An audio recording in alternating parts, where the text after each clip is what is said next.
This week on Battle of the Ports, we are taking a look at a game based upon one of the greatest musical movies of the 80s. This is The Blues Brothers from Titus. Originally released in 1991 for the Atari ST, this side-scrolling platformer was actually awarded Best Platformer for PC, Atari ST and Amiga in 1991 by Zero journalist David Wilson. We'll see about that. So let's start off with the Atari ST port. As you may or may not know, Titus were never a great game developer, with more mediocre and outright stinkers under their belt than actual good games or great games. So what category does the Blues Brothers fall into? I'd say it's definitely mediocre at best, and that's being kind. The main issue with this game are the controls. They are just too loose. There's no precision at all. This was quite common with computer games back then, but it doesn't mean it has to be liked. In fact, if the game had tighter controls, it would move up from being mediocre at best to a boring platformer. You see, the problem with the Blues Brothers is that it's like every other Euro platformer from the mid-80s to mid-90s. Walk around maze-like areas collecting crap. That's it. Well, there is one special item that you must find, which is only made known when collecting the correct question mark icons. Besides that, there's nothing original about this game.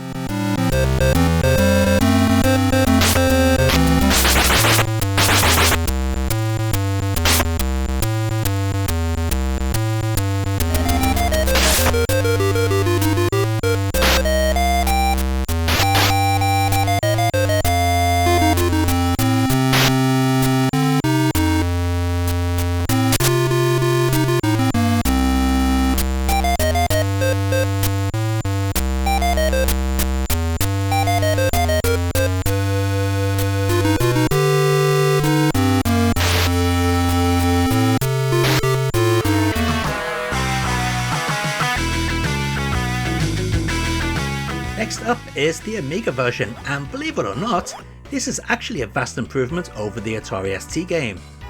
Now don't get me wrong, this is still a poor game, but at least it's better. For a start, we now have actual scrolling rather than screen by screen. The graphics have improved in areas and the audio is way better.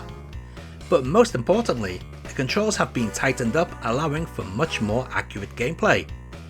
There are still issues such as horrible physics when encountering ice or wet floors, but overall it is much better. Even some of the level design points have been tweaked. Sadly, there's still a lot of cheap deaths in this game, and I'm not ashamed to be using an infinite health code to preserve my sanity.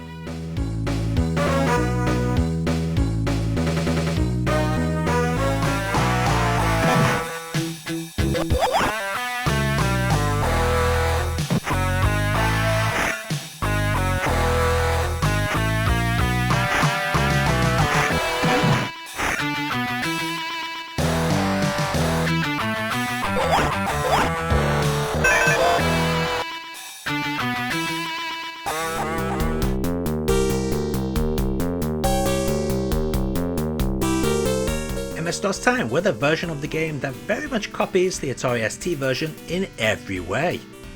This is a great shame, as this makes the MS-DOS port worse than the Amiga. We get all the same issues that the ST version had, such as screen-by-screen scrolling, slippery controls, and the same gameplay style. What is odd is that there seems to be no sound effects in this version.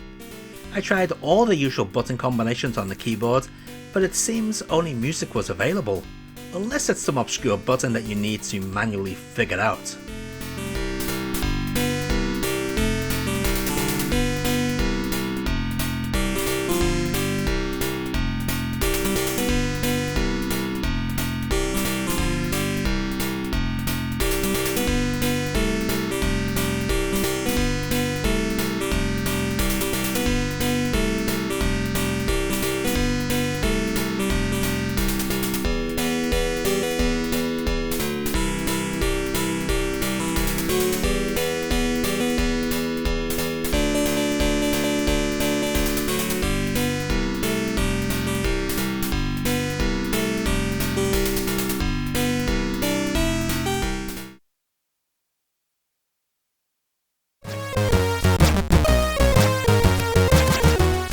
Moving on to the 8-bit home micros now with the Commodore 64 version.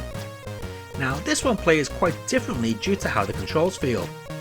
The game has a much more floaty feel to it, plus your character bounces all over the place. Some of the areas have been slightly simplified too. Sadly the game looks quite ugly. It looks like a poor colorized ZX Spectrum game. This can't be the case of course, as this game never got a ZX Spectrum release. You'd think more effort would have been made. There are many points within the game that has collectible objects blending in with the background, simply because they're the same colour.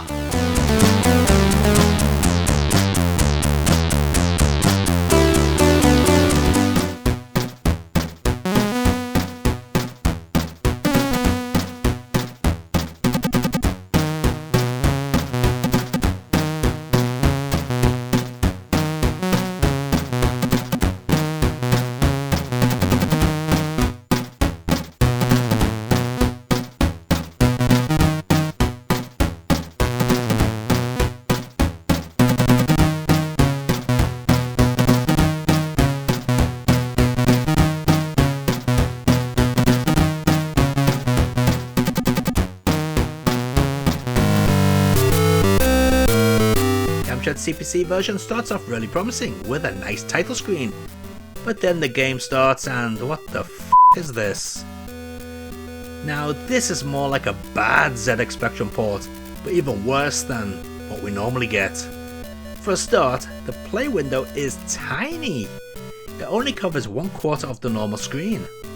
There's no scrolling either, which means the screen is always switching even if you jump. It also leads to situations where the platform can be half off the screen. This is really bad.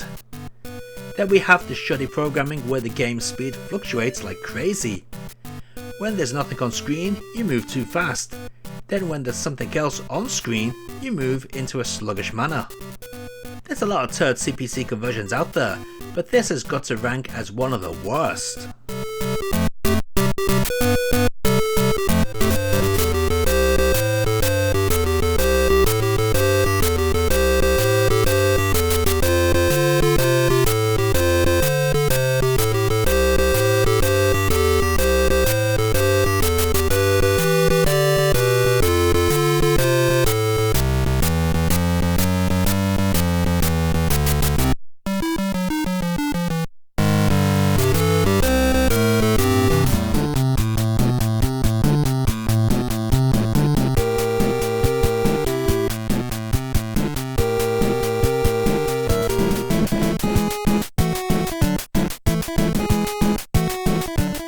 Moving over to the NES now, and what the hell have Titus done to the game?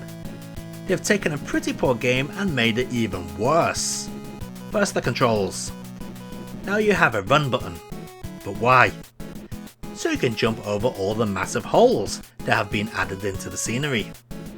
Also, now you can't just stand on elevators. Oh no. Now you have to keep jumping up and down on them, otherwise they'll disappear. Why? Then there's all the strange creatures and shit all over the place. Again, why? Some of the original enemies appear, but not often. Just like the CPC version, you no longer need to collect special items. But at least in the CPC version of the game, the special item was waiting at the end of the level for you. In this game, you just need to reach the end of the stage. You know what? This is on par with the CPC version for being total trash.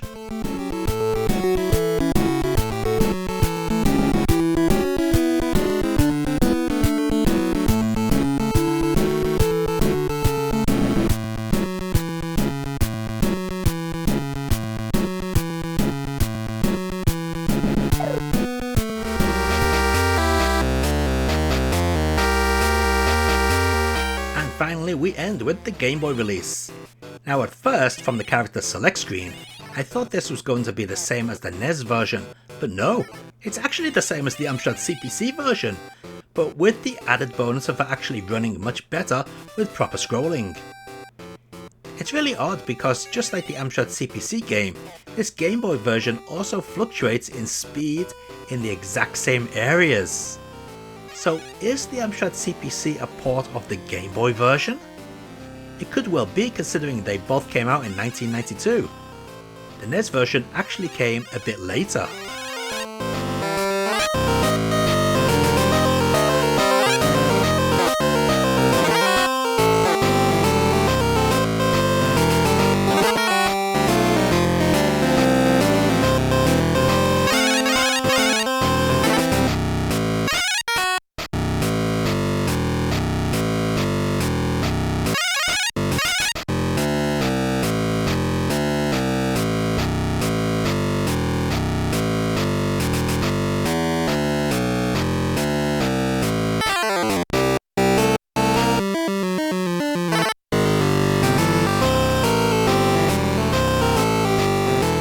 And let's take a look at all those versions of the Blues Brothers running side by side.